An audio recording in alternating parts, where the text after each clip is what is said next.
സിന്ദൂരം. രചന ചെമ്പകപ്പൂവ്. മേഘേ, ഇനിയും നീ ഒരുങ്ങിയില്ലേ? സമയം ഒരുപാടായേ. അമ്മ ജാനകി അടുക്കളയിൽ നിന്നും വിളിച്ചു പറഞ്ഞു. ആ അമ്മേ, ദേ വരുവാ. അവൾ ഉച്ചത്തിൽ തന്നെ മറുപടി കൊടുത്തു. സാരി ഉടുക്കുന്നത് കൊണ്ടാ ഇത്രയും നേരമാവണത്. അതെങ്ങനാ? അതല്ലാതെ വേറെന്തെങ്കിലും വാങ്ങോ, ഉടുക്കോ? പുട്ടും കുറ്റിയിൽ മാവ് നിറച്ചുകൊണ്ട് ജാനകി പിറുവിറുത്തു. എന്താ ജാനിക്കുട്ടി ഒറ്റയ്ക്ക് നിന്ന് പിറുവിറുക്കണേ? ജാനകിയുടെ കഴുത്തിലൂടെ ചുറ്റിപ്പിടിച്ചുകൊണ്ട് മേഘ ചോദിച്ചു. ജാനകി തിരിഞ്ഞു നിന്ന് അവളെ നോക്കി. സാരി ഉടുത്താലാണ് അവളെ കാണാൻ കൂടുതൽ ഭംഗി. നീ എപ്പോഴും സാരിയല്ലേ ഉടുക്കണേ, അതുകൊണ്ടല്ലേ നിനക്ക് കറക്റ്റ് ടൈമിൽ സൈറ്റിലെത്താൻ കഴിയാത്തെ? ജാനകി അവളെ നോക്കി പറഞ്ഞു. എന്റെ ജാനിക്കുട്ടി, അമ്മയ്ക്കറിയില്ലേ എനിക്ക് സാരിയാണ് ഇഷ്ടമെന്ന്, അതുകൊണ്ടല്ലേ ഇത് ഉടുക്കണേ? അവൾ ജാനകിയുടെ കവളിൽ പിച്ചിക്കൊണ്ട് പറഞ്ഞു. ആ, എന്നോട് വർത്തമാനം പറഞ്ഞെന്ന് അവസാനം ഒന്നും കഴിക്കാതെ പോവാനാണ് നിന്റെ ഉദ്ദേശമെങ്കിൽ ചട്ടം വെച്ച് 2 പേട തരും ഞാനാ. ജാനകി അവളെ നോക്കി കലിപ്പിൽ പറഞ്ഞു. ഓ ഇല്ലേ എന്ന് പറഞ്ഞ് പ്ലേറ്റും എടുത്ത് ഒരു കഷ്ണം പുട്ടും അതിൽ വെച്ച് അതിൽ കുറച്ച് കടലക്കറിയും ഒഴിച്ച് അടുക്കളയിലെ സ്ലാബിന് മുകളിൽ കയറിയിരുന്ന് മേഘ കഴിക്കാൻ തുടങ്ങി. അല്ല അമ്മേ, അച്ചു ഇനിയും എഴുന്നേച്ചിനില്ലേ? അവൾ പുട്ട് കഴിക്കുന്നതിനിടയിൽ ചോദിച്ചു. ആ, അവള് ബസ് വരുന്നതിന് 15 മിനിറ്റ് മുമ്പ് എഴുന്നേക്കാറ്. ജാനകി നെറുവീർപ്പിട്ടുകൊണ്ട് പറഞ്ഞു. അവളൊന്ന് മൂളി. ശേഷം തിന്നുകഴിഞ്ഞ് അവൾ പാത്രം കഴുകി വെച്ചു. അമ്മേ, ഞാൻ ഇന്ന് കുറച്ച് ലേറ്റ് ആവും. വെഡിങ് റിസപ്ഷനാണ് വർക്ക്. രാത്രിയാണ് പരിപാടി. അച്ഛനോടൊന്ന് പറഞ്ഞേക്ക്. അവൾ അതും പറഞ്ഞ് അവിടെ നിന്നും പോയി. അവൾ നേരെ പോയത് അച്ചു എന്ന ആകാശയുടെ മുറിയിലേക്കാണ്. മുറി ലോക്കിട്ടിട്ടില്ല, അതുകൊണ്ട് തന്നെ അവൾ മുറി തുറന്ന് അകത്തേക്ക് കയറി. അവൾ നല്ല ഉറക്കത്തിലാണ്. അവൾ അവളുടെ അടുത്ത് ചെന്ന് ഒരു തലയണി എടുത്ത് അച്ചുവിനെ അടിച്ചു. അവൾ വേദനയോട് നെട്ടി എഴുന്നേറ്റു. അയ്യോ അമ്മ. അവൾ അടികൊണ്ട കയ്യിൽ തടവിക്കൊണ്ട് മേഘയെ നോക്കി. നിനക്ക് എന്താടി ചേച്ചി, എപ്പോഴും എന്റെ നെഞ്ചത്തോട്ടാണല്ലോ കേറണേ? അച്ചു കളിപ്പിൽ പറഞ്ഞു. അതെ, അത് തരണ സന്തോഷം നിനക്ക് പറഞ്ഞാൽ മനസ്സിലാവില്ല, മേഘ ഒരു ഇളിയോടെ പറഞ്ഞു. അച്ചു വീണ്ടും പുതപ്പ് വിളിച്ച് ദേഹത്തിടാൻ പോയതും അവൾ ജഗ്ഗിലുണ്ടായ വെള്ളം അവളുടെ ദേഹത്തേക്കൊഴിച്ചു. സമയം 8 മര്യാദയ്ക്ക് പോയിട്ട് റെഡിയാവാൻ നോക്കിക്കോ, അല്ലെങ്കിൽ ഞാൻ ഇനി പതക്കുന്ന വെള്ളം എടുത്തിട്ടായിരിക്കും വരിക, മേഘ പറഞ്ഞു. അവൾ പറഞ്ഞതുപോലെ ചെയ്യും എന്നറിയാവുന്നത് കൊണ്ട് തന്നെ അച്ചു മെല്ലെ കിടക്കയിൽ നിന്ന് എഴുന്നേറ്റ് തോർത്തും എടുത്തുകൊണ്ട് ബാത്റൂമിലേക്ക് കയറി. മേഘ അവളുടെ മുറിയിൽ ചെന്ന് സൈഡ് ബാഗും എടുത്തിട്ട് ഇറങ്ങി. അവൾ അമ്മയോട് പറഞ്ഞ് ജോലിക്ക് പോവാനായി ഒരുങ്ങി. അവൾ അവളുടെ മഞ്ഞ സ്കൂട്ടിയും എടുത്തുകൊണ്ട് വീട്ടിൽ നിന്നും പോയി. തന്റെ ബ്ലാക്ക് ഓടിക്കാറും എടുത്ത് പറപ്പിച്ചു വിടുകയാണ് അഭിമന്യു. ആരോടോ ഉള്ള ദേഷ്യം അവൻ വണ്ടിയുടെ വേഗത കൂട്ടി തീർക്കുകയാണ്. ഓരോ വണ്ടികളെയും മറികടന്ന് അവൻ തന്റെ ലക്ഷ്യസ്ഥാനമായ തെക്കൻ ഗ്രൂപ്പ്സ് ഓഫ് കമ്പനിയുടെ ഗോഡൌണിലാണ് വണ്ടി കൊണ്ടെത്തിച്ചത്. അവൻ കാറിൽ നിന്നും ഇറങ്ങി അതിവേഗത്തിൽ ഗോഡൌണിൽ കയറി. അവിടുത്തെ ഡിപ്പാർട്ട്മെന്റ് ഹെഡ് അവനെ കണ്ടതും അവന്റെ അടുത്തേക്ക് ചെന്നു. സാർ എന്താ ഇവിടെ? അയാൾ ബഹുമാനത്തോടെ അവനെ നോക്കി ചോദിച്ചു. ഇത് തന്റെ അച്ഛന്റെ വകയൊന്നുമല്ലല്ലോ, ഞാൻ എന്തേ ഇവിടെ വന്നതെന്ന് ചോദിക്കാൻ. അവൻ ദേഷ്യത്തോടെ അയാളെ നോക്കി അലറി. അത് സാർ വന്നതിന്റെ ആവശ്യം പറയുകയാണേ, അയാൾ വിനയത്തോടെ പറഞ്ഞു മുഴുവനാക്കും മുൻപേ അവൻ അയാളെ രൂക്ഷമായി നോക്കി. അപ്പോൾ അയാളുടെ ഫോണിൽ ഒരു കോള് വന്നു. ഗൗതം സാർ. അയാൾ അതും പറഞ്ഞ് കോൾ അറ്റൻഡ് ചെയ്ത് ചെവിയിൽ വെച്ചു. അതെ, അഭിയേട്ടൻ ഇപ്പോൾ നല്ല ദേഷ്യത്തിലാണ്. ഒന്നും സംസാരിക്കാൻ നിൽക്കേണ്ട. നീ ആ സാഫ്രോൺസിന്റെ പർച്ചേസ് ഡീറ്റെയിൽസ് ഏട്ടന്റെ കയ്യിൽ കൊടുത്തേക്ക്. കോൾ എടുത്ത പാടെ ഗൗതം പറഞ്ഞു. Okay sir. അയാൾ അത് പറഞ്ഞതും മറുവശത്ത് നിന്ന് ഗൗതം കോൾ കട്ട് ചെയ്തു. സമയം കളയാതെ അയാൾ ഓഫീസിൽ ചെന്ന് ഒരു ഫയൽ എടുത്തുകൊണ്ട് അഭിമന്യുവിന് നൽകി. അവൻ ആ ഫയൽ വിശദമായി ഒന്ന് വായിച്ചു കഴിഞ്ഞതും അവൻ അയാളെ രൂക്ഷമായി ഒന്ന് നോക്കി. എന്താ സാർ? അവന്റെ നോട്ടം കണ്ടതും അയാൾ പേടിയോടെ ചോദിച്ചു. ഇന്നലെ കാശ്മീരിൽ നിന്നും ഇമ്പോർട്ട് ചെയ്ത സാഫ്രോൺസിന്റെ കണക്ക് ഇതിലില്ലല്ലോ, അവൻ കുറച്ച് കടുപ്പത്തിൽ ചോദിച്ചു. അത് സാർ, സാധാരണ പ്രൊഡക്റ്റ് പർച്ചേസ് ചെയ്ത് കഴിഞ്ഞ് 2 ദിവസം കഴിഞ്ഞാൽ മാത്രമേ അത് ബുക്കിൽ റെക്കോർഡ് ചെയ്യാറുള്ളൂ, അയാൾ പേടിയോടെ തന്നെ പറഞ്ഞു. അത് ആരുണ്ടാക്കിയ റൂളാണ്? അവൻ ചോദിച്ചു. സാർ, ഡിപ്പാർട്ട്മെന്റ് ഹെഡ് ആയതുകൊണ്ട് ഞാൻ തന്നെ ഉണ്ടാക്കിയതാണ്. എന്നിട്ട് താൻ എന്തുകൊണ്ടാ അങ്ങനെ ഒരു റൂൾ ഉണ്ടാക്കിയ കാര്യം എന്നെ അറിയിക്കാതിരുന്നത്? അവൻ ഉച്ചത്തിൽ സംസാരിച്ചതും അവിടുത്തെ വർക്കേഴ്സ് എല്ലാം അവരെ ശ്രദ്ധിക്കാൻ തുടങ്ങി. അത് കണ്ട് അയാൾക്ക് നാണക്കേട് തോന്നി. സോറി സാർ, അയാൾ തലകുനിച്ചുകൊണ്ട് പറഞ്ഞു. What sorry? It's your duty to confirm all transactions are recorded or not. ഇന്നലെ നടന്ന എല്ലാ ട്രാൻസാക്ഷൻസിൻ്റെയും റെക്കോർഡ് ഇന്ന് തന്നെ എൻ്റെ ടേബിളിൽ എത്തിയിരിക്കണം. പിന്നെ അത് അക്കൗണ്ടന്റ് ചെയ്യേണ്ട, താൻ ചെയ്താൽ മതി എന്നും പറഞ്ഞ് അവൻ അവിടുത്തെ ഓഫീസിൽ പോയിരുന്നു. മേഘ താൻ ആരംഭിച്ച ഇവന്റ് മാനേജ്മെന്റ് കമ്പനിയുടെ ഓഫീസിൽ ടെൻഷൻ അടിച്ചിരിക്കുകയാണ്. 1 വർഷമായിട്ടേ ഉള്ളൂ അവൾ കമ്പനി സ്റ്റാർട്ട് ചെയ്തിട്ട്. അങ്ങനെ വലിയ തോതിലൊന്നുമില്ല, ചെറുതായിട്ട്. ആദ്യം അവളുടെ കൂട്ടുകാരിയുടെ കല്യാണത്തിന്റെ വർക്കായിരുന്നു അവൾക്ക് ലഭിച്ചത്. പിന്നീട് പലവരും അതറിഞ്ഞ് അവൾക്ക് വർക്ക് കൊടുക്കാൻ തുടങ്ങി. അങ്ങനെ അത്യാവശ്യം ലാഭത്തിലാണ് അവളുടെ ബിസിനസ് മുന്നോട്ട് പോകുന്നത്. പണിക്കാർക്കൊക്കെ സാലറി കൊടുത്ത് അവൾക്ക് 20-25,000 ഒക്കെ കിട്ടാറുള്ളൂ. അതിൽ അവൾ ഹാപ്പിയാണ്. മുത്തപ്പ, ഞാനിതിപ്പോൾ എങ്ങനെയാ അതിൽ റോസാപ്പൂവുകൾ എത്തിക്കുക? അവരാദ്യം വാടാർമല്ലി എന്നല്ലേ പറഞ്ഞത്? ഇതിപ്പോ...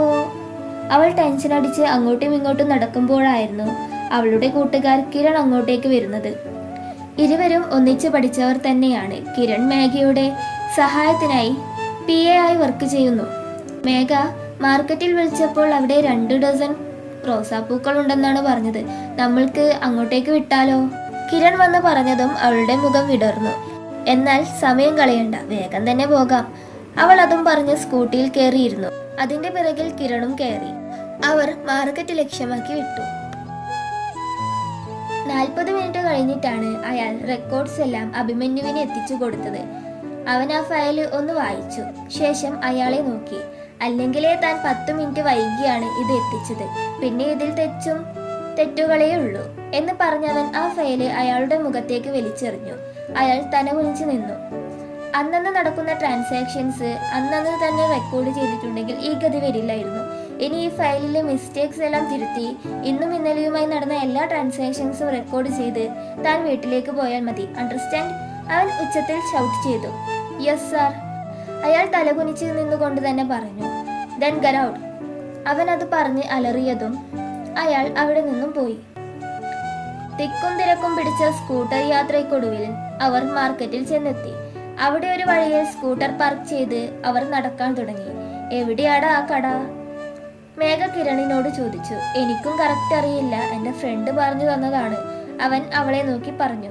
ഉടായ്പ വല്ലതും ആണോ? ഏയ് അല്ല, അവനിന്ന് ഇവിടെ വന്നിരുന്നു, അപ്പോഴാ ഞാൻ ചോദിച്ചത്. നടത്തത്തിനിടയിൽ അവൻ പറഞ്ഞു. അങ്ങനെ അന്വേഷിച്ച് അവസാനം അവർ കട കണ്ടെത്തി. ആ കടയിൽ നല്ല തിരക്കാണ്. ഇതെന്താ ഇപ്പോ എല്ലാവർക്കും റോസാപ്പൂവ് വേണോ? കടയിലെ തിരക്ക് കണ്ട് അവൾ പറഞ്ഞു. ഇവിടെ ഇങ്ങനെ വെറുതെ നിന്നിട്ട് കാര്യമില്ല, നുഴഞ്ഞു കയറണം.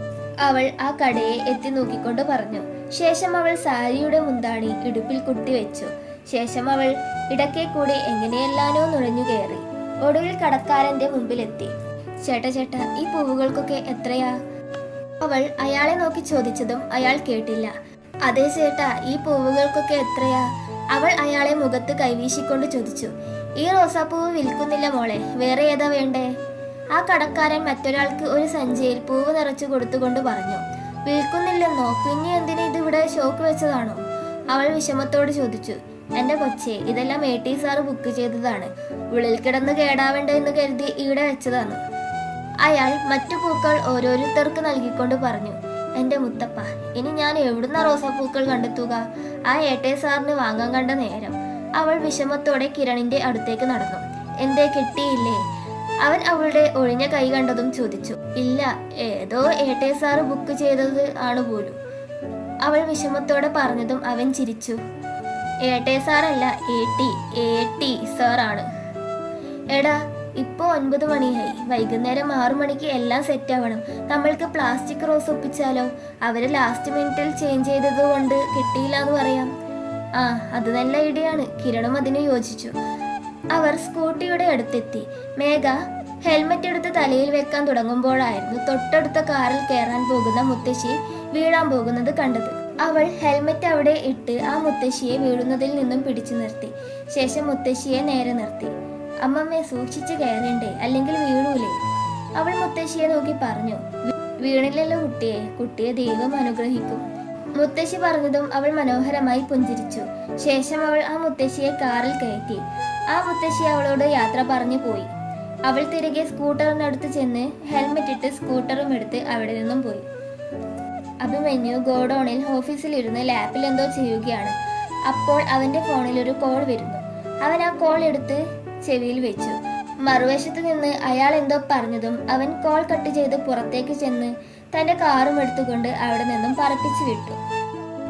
ഇതേ സമയം മേഘ ഒരു ഷോപ്പിൽ നിന്നു 2 കാർഡ്ബോർഡ് പെട്ടി നിറയെ റോസാപ്പൂക്കൾ വാങ്ങി. അവൾ അത് സ്കൂട്ടിയുടെ പിറകിൽ വെച്ചു.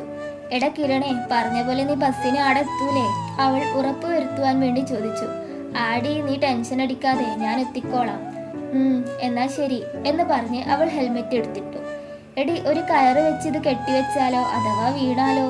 കിരൺ ആകുലതയോടെ ചോദിച്ചു. ഏയ്, ഞാൻ സൂക്ഷിച്ചു കൊണ്ടുപോയിക്കോളാം എന്ന് പറഞ്ഞ് അവൾ സ്കൂട്ടിയും എടുത്ത് അവിടെ നിന്നും പോയി.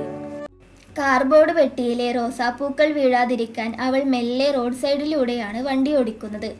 അവൾ ശ്രദ്ധിച്ചു തന്നെ വണ്ടി ഓടിക്കുന്നതിനിടയിൽ ഒരു ബ്ലാക്ക് കാർ സ്പീഡിൽ അവളെ തൊട്ടില്ല എന്ന രീതിയിൽ പോയി. അവൾ സ്കൂട്ടിയുമായി റോഡ് സൈഡിലേക്ക് വീണു. സ്കൂട്ടി വീണത് സൈഡ് മിററിലൂടെ കണ്ട അയാൾ വണ്ടി നിർത്തി. അയാളാണ് അഭിമന്യു. അവൻ ദേഷ്യത്തിൽ കാറിൽ നിന്നും ഇറങ്ങി. അവൾ വീണ സ്ഥലത്ത് ചളിയുണ്ടായിരുന്നു. അവളുടെ സാരിയിൽ ചെളി പറ്റി. കുറച്ചാളുകൾ അവളുടെ ചുറ്റും കൂടി. ഒരു സ്ത്രീ വന്ന് അവളെ പിടിച്ചെഴുന്നേൽപ്പിച്ചു. അവൾ കയ്യിലൊക്കെ പറ്റിയ ചളി കൈകൊണ്ട് തട്ടിക്കളഞ്ഞ് സ്കൂട്ടി നേരെ വെച്ചു. അപ്പോഴേക്കും അവൻ അവളുടെ അടുത്ത് ചെന്ന് കയ്യും കെട്ടി നിന്നു. അവനെ കണ്ടതും ആളുകളൊക്കെ അവിടെ നിന്ന് സ്കൂട്ടായി.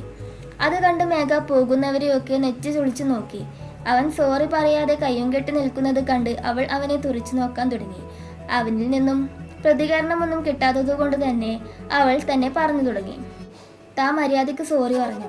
അവൾ അവനെ നോക്കി കലിപ്പിച്ച് പറഞ്ഞു. For what? അവൻ ഗൗരവത്തോട് ചോദിച്ചു. വാട്ടെന്ന് വെച്ചാൽ എന്ത് എന്നല്ലേ? അപ്പോൾ ഞാൻ ചോദിച്ചത് ഇയാൾക്ക് മനസ്സിലായില്ലേ?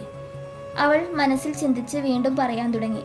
താനല്ലേ എന്നെ ഉന്തിയിട്ടേ, അതുകൊണ്ട് മര്യാദയ്ക്ക് സോറി പറഞ്ഞു. അവൾ കൈ രണ്ടും ഇടുപ്പിൽ കുത്തിക്കൊണ്ട് പറഞ്ഞു. തനിക്ക് എത്രയാ കോമ്പൻസേഷൻ വേണ്ടത്? I don't want to waste my time. അവൻ അവളെ നോക്കി പറഞ്ഞു. പക്ഷേ അവൾക്ക് അതൊന്നും മനസ്സിലായില്ല. വാട്ട്? അവൾ അവന്റെ മുൻപിൽ പിടിച്ചു നിൽക്കാൻ വേണ്ടി പറഞ്ഞു. അവൻ തലയിൽ കൈവച്ച് വാച്ചിൽ നോക്കി.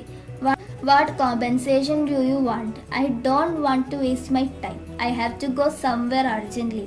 അവൻ നിർത്തി പറഞ്ഞു. പക്ഷേ അവൾക്ക് പിന്നെയും ഒന്നും മനസ്സിലായില്ല. ഏയ്, കുറെ പഠിച്ചെന്ന അഹങ്കാരം എന്നോടെടുക്കല്ലേ. ഞാനും +2 വരെ പഠിച്ചതാ. ഞാൻ ആരാണെന്ന് തനിക്കറിയില്ല. അവൾ സാരി ഇടുപ്പിൽ കുത്തിക്കൊണ്ട് അവന് മുൻപിൽ വന്ന് പറഞ്ഞു. You buster. അതും പറഞ്ഞ് അവൻ 500ന്റെ കുറച്ച് നോട്ടുകെട്ടുകൾ അവൾക്ക് മുൻപിൽ എറിഞ്ഞു. ശേഷം അവൻ അവിടെ നിന്നും പോയി. മനുഷ്യന്മാർക്ക് ഇത്ര അഹങ്കാരോ? കോട്ടൂസി ഇട്ടിട്ട് രാവിലെ തന്നെ ഇറങ്ങും മനുഷ്യന്മാരെ മിക്കിട്ട് കയറാൻ വേണ്ടി. പൈസയോട് വരെ അയാൾക്ക് എങ്ങനെ തോന്നുന്നു? ഇതൊക്കെ വലിച്ചെറിഞ്ഞ് പോകാൻ തനിക്കുള്ള പണി ഈ മേഘ തരും, നോക്കിക്കോ. അവൾ അതും പറഞ്ഞ് ആ നോട്ടുകൾ പിറക്കി. ശേഷം പേഴ്സിൽ വെച്ചു. അവൾ വീണുകിടന്ന കാർഡ്ബോർഡ് പെട്ടികൾ തിരികെ സ്കൂട്ടിയിൽ വെച്ച് അവിടെ നിന്നും പോയി.